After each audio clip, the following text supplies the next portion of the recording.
Academic freeze. Bakit academic freeze ang laging bukang bibig ng karamihan? Ano-ano nga ba ang mga maaaring posibleng dahilan?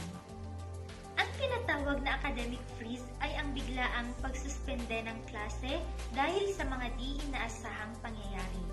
At sa ngayon, ito ay gustong-gusto na makamit ng karamihan dahil sa kanilang mga kanya-kanyang dahilan. Sa sitwasyong ating kinakaharap, napakahirap mag-aral sapagkat ang focus natin ay hindi gaanong sapat.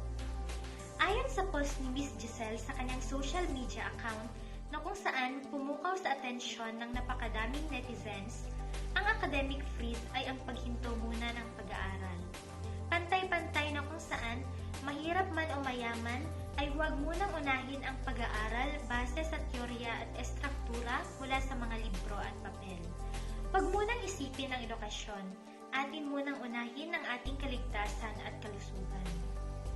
Bilang isang estudyante, ako rin ay pabor sa tinatawag na academic freeze. Sa kadahilanang ako ay nasa probinsya, napakadaming dahilan kung bakit ako pabor dito. Ilan dito ay ang kawalan ng internet connection na kung saan kinakailangan ko pang maglakad ng ilang kilometro o kaya'y pumunta sa kabilang barangay upang ako ay makapasok sa aming online class. At isa pa ay, oo, inaamin ko na hindi ako sanay na mag-aral kapag ako ay mag-isa lamang. Kinakailangan ko pa rin talaga ang tulong ng isang guro upang sa ganon ay lubusan ko pang maintindihan ang aming mga talakayin.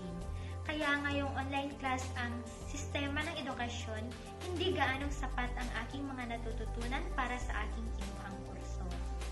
Napakadaming dahilan kung bakit kailangan itong isagawa, ngunit para sa akin, ang tatlo sa mga pangunahing dahilan ay una, hindi lahat ng estudyante ay pantay-pantay ang estado ng buhay na kung saan maaari ka lamang bumili ng mga gadgets sa isang mabilisang paraan upang iyong gamitin sa online class. Pangalawa, hindi lahat ng estudyante ay matatalino o mabilis matuto at kayang gawin ang mga aktibidades sa inilaang oras.